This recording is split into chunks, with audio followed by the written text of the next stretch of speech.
제가 요즘 바쁘고 출장이 많아서 영상을 자주 못 올렸습니다. 그래도 꾸준히 좋은 내용으로 이어갈 테니까 많은 성원 부탁드릴게요. 안녕하세요. 기술사 채널의 정기술사입니다. 영상 중에 서브노트와 관련된 그 질문이 있어서 좀 소개시켜 드려 볼게요.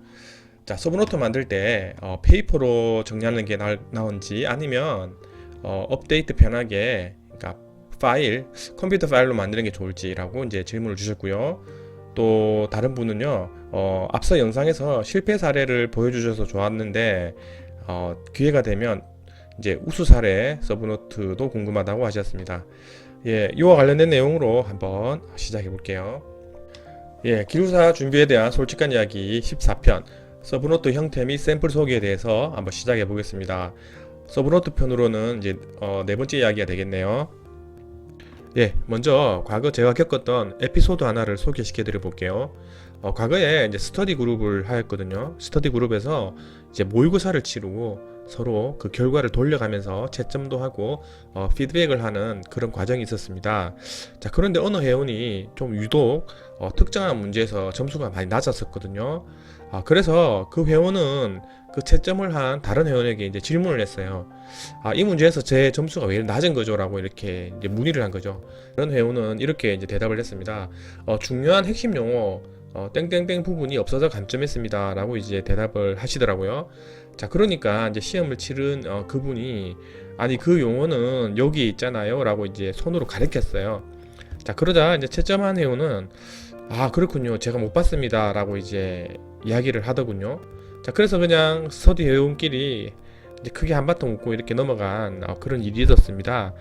그런데 제가 그날 저녁에 이제 잠자리에 들기 전에 곰곰이 한번 생각을 해봤어요. 과연 누가 잘못한 것일까라는 이제 생각을 해봤거든요. 물론 이제 원칙적으로는요, 그 채점하신 분이 그 부분을 못 봤다는 건 잘못한 게 맞겠죠. 자, 그런데 생각을 해보면 뭔가 중요한 부분을 이렇게 어필하지 못했다는 건 어떻게 보면 시험을 치르는 수험자가 잘못하지 않았을까? 그 부분이 중요하지 않을까라는 이제 생각을 하게 된 거죠. 자, 서브노트가 잘 정리되고요. 이제 반복 학습이 잘 되었다고 했을 때, 자, 거기서 이제 끝나는 게 아닌 거죠. 답안 작성을 할 때 어떻게 어필을 할 것인지, 또 어떻게 표현을 할 것인지, 또 차별화는 어떻게 할 것인지, 이러한 부분에 대해서 또 많이 연구를 해야 되겠죠. 제가 이제 이 에피소드를 왜 말씀드리냐면, 차차 이제 이런 부분에 대해서도 제가 좀 다뤄볼까 해서 먼저 한번 말씀드려 봤습니다.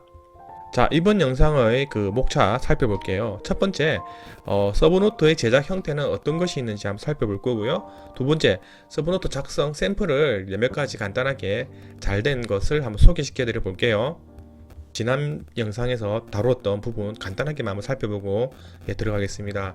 지난 영상에서 제가 말씀드렸던 서브노트는 이제 구조의 프레임화가 되면 굉장히 효율적이라고 말씀드렸어요. 반복 공부하기에 굉장히 좋다고 이제 말씀드렸는데, 그 프레임은 간단하게 보면 뭐 정의 개념, 필요성, 목적, 등장 배경, 뭐 기술 구성 그림, 특징, 종류 비교, 그리고 차별화 박스라고 이렇게 말씀드렸고, 그것을 이렇게 이제 서브노트 형태로 옮겼을 때는 이러한 구성이 될 것이라고 이제 말씀드렸어요. 물론 이제 다시 한번 말씀드리지만 이러한 목차나 소제목은요, 또 본인이 맞게 변경을 하셔도 되고요, 또 추가로 더 이렇게 늘리셔도 됩니다. 그리고 어떠한 토픽, 어떠한 주제에 있어서는요, 이런 프레임으로 작성이 안 되는 내용도 있어요. 자, 그런 내용은 별도로 또 다른 형태로 작성을 이렇게 하셔야 되겠습니다. 예, 간단하게 살펴보았고요. 자, 그럼 첫 번째, 서브노트의 제작 형태는 어떠한 것들이 있으며 장단점은 어떻게 되는지 한번 살펴볼게요. 자, 서브노트 샘플 몇 가지를 보여드릴게요. 앞서 영상에서 말씀드린 대로요, 서브노트라는 게 정말 절대적으로 누구에게나 다 좋고 괜찮은 그런 서브노트는 없고요. 이게 본인에게 정말 공부하기 편하고 또 본인이 정말 이렇게 이해하기 쉬운 그런 서브노트가 가장 좋은 거라고 말씀드릴 수가 있습니다. 즉, 본인이 직접 이렇게 다듬고 만드는 서브노트가 가장 괜찮다고 할 수 있겠죠. 자, 서브노트의 형태와 장단점에 대해서 한번 말씀드려 볼게요. 자, 지금 제가 들고 있는 것은 사이즈가요, B5 정도 되는 서브노트입니다. 자, 그리고 이렇게 링 바인드로 이렇게 결속이 되어 있어요. 자, 이러한 서브노트의 그 장점과 단점을 말씀드리자면, 자, 먼저 장점은요, 사이즈가 이렇게 B5 정도 돼서 굉장히 들고 다니기가 편해요. 즉, 휴대하기가 괜찮다는 거죠. 그리고 이렇게 책장을 넘기는 것도 굉장히 이렇게 자연스럽습니다. 자, 그런데 이러한 그 링바인드의 서브노트의 좀 단점이라고 말씀드리면 뭐냐면요. 자, 만약에 이렇게 정리를 했어요. 자, 이렇게 정리를 했는데 그 추가적으로 어떤 내용이 들어가야 된다는 거죠. 자, 그런데 지금 여백이 이 정도밖에 없어요. 자, 여백이 이 정도밖에 없는데 추가로 적어야 될 내용이 너무 많이 있다는 거죠. 그러니까 뭔가 추가해야 될 내용이 더 많이 있는데 지금 여백이 이 정도밖에 없으니까 굉장히 곤란하겠죠. 그러니까 새로운 그 여백의 어떤 장수를 추가하기가 굉장히 난해하다는 겁니다. 자, 그래서 이러한 서브노트는요, 이제 보다시피 이렇게 좀 여백을 두면서 정리를 하는 좀 그런 주의점이 좀 필요해요. 자, 이번에 소개시켜 드릴 형태는 그 30 링 바인드 형태의 서브노트입니다. 자, 그러니까 구멍이 3개 있는 그런 링 바인드 형태의 서브노트거든요. 자, 사이즈는요, A4 용지보다 조금 더 큰 사이즈입니다. 자, 안에 볼게요. 자, 지금 이제 안에 보시면 말씀드린 대로 이렇게 30으로 링이 되어 있어요. 따라서 이렇게 오픈을 시키면요, 그 새로운 종이를 이렇게 추가할 수가 있어요. 추가를 할 수도 있고 또 불필요한 것은 이렇게 빼버릴 수도 있고 그렇게 되어 있습니다. 자, 그래서 그게 장점이라고 볼 수 있겠죠. 자, 그래서 뭐 추가적으로 이렇게 내용이 좀 많이 이렇게 늘어난 부분을 이렇게 좀 확장한다든지 아니면 새로운 토픽을 사이에 이제 끼울 때는 굉장히 좀 용이한 면이 있습니다. 자, 단점이 뭐가 있냐면요, 일단 너무 커요. 자, 크기 때문에 좀 휴대하기가 그렇게 좀 편하진 않습니다.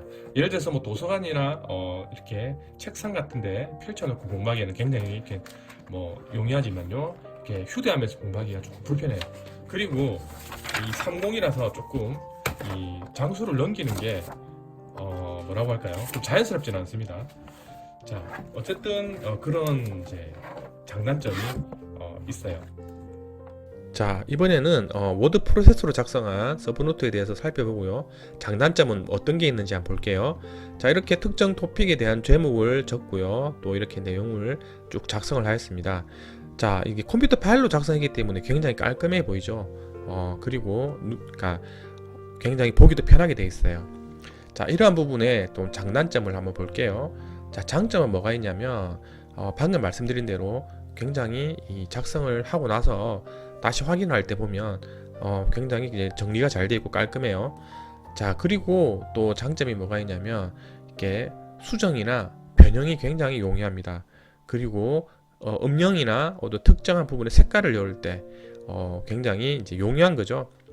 추가적으로 내용이 발생했을 때도요, 어떤 이제 사이사이에 원하는 위치에 얼마든지 그러니까 삽입을 하고 이제 붙여넣기를 할 수 있는 그런 장점이 있습니다.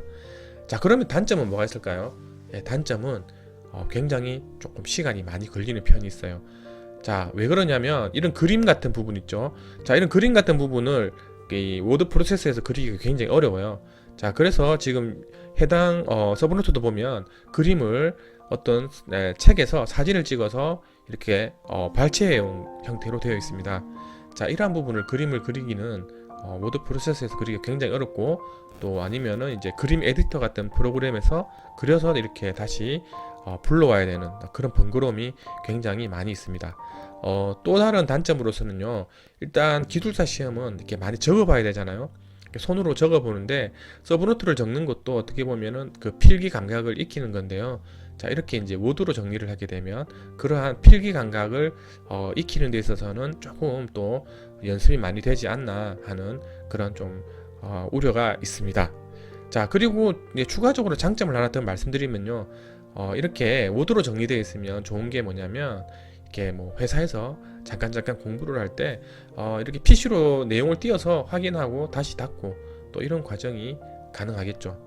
어쨌든 이제 권해드리는 것은요, 컴퓨터 파일보다는 손으로 작성하는 게 더 낫지 않나 하는 그런 의견이 있습니다.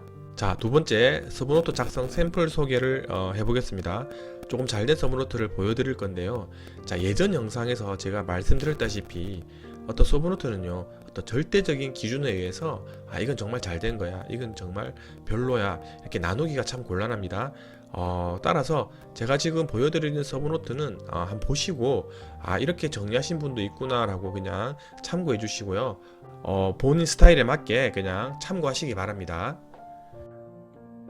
자, 서브노트 내용에 대해서 한번 살펴볼게요. 제가 서브노트 작성 방법이라는 그 영상편에서도 말씀드렸다시피, 자, 서브노트는 그 프레임, 즉 정해져 있는 그 틀에 이렇게 내용을 채우면 반복 학습하기가 편하다고 했습니다. 자, 지금 요게 보면 좀 그렇게 잘 돼 있어요. 볼게요. 자, 이렇게 뭐 IPTV라는 그 토픽인데요. 이게 정의가 있고요. 자, 서비스 종류, 그 특징, 그리고 뭐 규격 있고요. 자, 여기 이제 그림이 있어요. 구성도가 있고, 자, 오른쪽으로 잠깐 가보면 장단점이 있고요. 그 다음에 뭐 또 추가적인 내용 한 개 더 있고, 뭐 결론도 나름 뭐 이렇게 쓸 거라고 이제 하셨네요. 자, 여기 보시면, 자, 여기 보시면 이제 지금 이 작성하신 분은 좀 공부가 많이 되신 분 같아요. 왜냐면 자, 이렇게 키워드만 짤막짤막하게 적어놨어요. 이렇게 뭐 내용, 예를 들어서 뭐 VOD 서비스라고 하면요, 이 내용이 뭔지 좀 이렇게 적지 않고, 이제 VOD 서비스가 뭔지 다 이해를 하셨기 때문에 딱 키워드만 이렇게 적어 놓으신 거예요. 자, 그래서 시험 칠 때는요, 이런 키워드들이 이제 생각이 나면, 자, 예를 들어 서비스 종류 하면요, 자, 이런 키워드만 짤막짤막하게 쓰고 제출하는 게 아니고요. 자, 이 키워드는 반드시 포함이 되면서 앞뒤 내용은 이제 그때 그 이해한 그 내용을 바탕으로 이제 문장을 작성해 나가는 겁니다. 그렇게 이제 문제를 풀어 나가는 거죠. 자, 그리고 또 한 부분을 더 볼게요. 자, 여기 보면 이렇게 이제 키워드 부분은요, 굉장히 강렬하게 다 별도로 표시를 했어요. 그러니까 반복 학습할 때 이렇게 이제 암기하기 좋도록 잘 해놓고요. 또 위에 그림도 보면 이제 암기하는데 본인만의 방식으로 어떠한 그 암기에 도움이 될 수 있게 뭔가 도식화 시켜 놓은 거죠. 이런 것도 굉장히 괜찮아요. 그러니까 서브노트를 작성하시면서 좀 본인만의 어떤 암기 하는 그런 요령이라든지 팁이 있으면 이렇게 이제 도식화 시켜 놓고요. 자, 이런 식으로 이제 첨삭을 해도 되죠. 자, 기술사 관점. 자, 시험 문제가 이게 나오면 나는 어떻게 좀 차별화시켜서 내용을 쓰겠다. 이런 내용을 이렇게 첨삭을 하는 이런 내용은 굉장히 이제 좋다고 볼 수 있습니다. 자, 지금 보여드리는 서브노트는요, 이제 또 구매를 할 수 있는 그런 서브노트인데요. 자, 지금 이런 내용들을 만약에 모든 거를 이렇게 다 이해를 하고요, 이제 알 수 있다. 한번 보면은 다 아는 내용이다. 그러면 뭐 이런 서브노트를 가지고요, 이렇게 또 공부를 하시면 돼요.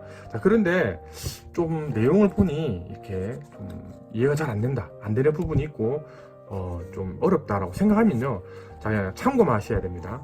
참고하셔서 좋은 부분은 발췌를 해서 본인만의 서브노트에 이제 정리를 하셔야 되는 거죠. 자, 또 다른 서브노트 한번 살펴볼게요. 자, 지금 이분도 프레임에 맞게 잘 정리를 하셨어요. 자, 여기 보시면 그 토픽이 제목이 있고요. 그 다음에 개요에 대해서 정리를 하시고, 특징에 대해서도 이제 정리를 하셨습니다. 자, 그리고 종류에 대해서도요, 각각 키워드에 맞게 정리를 이렇게 했습니다. 자, 그리고 이 그림을 보면, 자, 그림이 굉장히 돋보이죠. 큼지막하게 그림을 표현하고, 이 그림에 대한 설명도 이렇게 잘 해놨습니다. 자, 그리고 조금 더 좀 참신한 게 어떤 특징이 있냐면요, 자, 어떤 특징을 말할 때, 자, 어떤 기술의 특징 이렇게 제목을 적으면 좀 전부 다 천편일률적인 제목이 되잖아요. 자, 그런데 약간 자, WDM 진화 관점에서의 OXC라는 제목을 붙이고 그 특징을 좀 적어놨어요. 자, 이런 부분도 좀 돋보이는 부분이죠. 자, 그리고 차별화 부분 볼게요. 자, 발전 전망에 대해서 이제 적어놓고요. 그 다음에 참고라고 해서 어떤 본인의 어떤 차별화, 어떻게 차별화 시킬 건지 그런 프레임으로 잘 정리를 했습니다. 따라서 이제 이런 문제가 소술형으로 나오잖아요. 그러면 요 분은 이제 충분한 전문적인 지식을 잘 이렇게 소술을 하고, 또 이런 차별화 부분을 또 이렇게 논리적으로 잘 표현을 하면 어떤 점수를 많이 받을 수 있겠죠. 자, 그 다음 좀 일반적인 서브노트 작성에 대한 샘플을 또 보여드릴게요. 자, 이렇게 조금 서술식으로 작성한 서브노트입니다. 대신에요, 내용의 핵심 키워드들은 다 들어가 있어요. 자, 그래서 반복 학습을 할 때는요, 중요한 부분은 형광펜으로 표시를 하고요, 그다음에 반복 학습할 때는 그 키워드들을 가지고 뭔가 이렇게 내용을 떠올리면서, 자, 내용이 생각이 잘 안 나면 이제 이 서브노트의 앞뒤 부분을 읽어보면서 다시 한번 이해를 하는 거죠. 예, 이제 그런 식으로 작성된 그 서브노트라고 할 수 있습니다. 자, 그림도 굉장히 이해하기 쉽게 잘 그려놨고요. 또 이렇게 내용을 숙지하는데 도움이 될 수 있도록 이 해당 내용이 이제 요 뭐 그래프에 맞게 또 이렇게 표시를 하고 잘 정리를 하셨습니다. 따라서 이제 그 그래프만 떠올리면요, 이 내용들도 이렇게 같이 생각이 나겠죠. 그런 식으로 정리를 잘한 서브노트라고 볼 수 있겠습니다. 자, 이번 영상은 여기까지고요. 다음에 더 좋은 영상으로 찾아뵙겠습니다. 영상이 도움이 되셨다면 구독 버튼 부탁드리고요. 궁금한 사항이나 소감 있으시면 댓글로 남겨주시기 바랍니다. 감사합니다.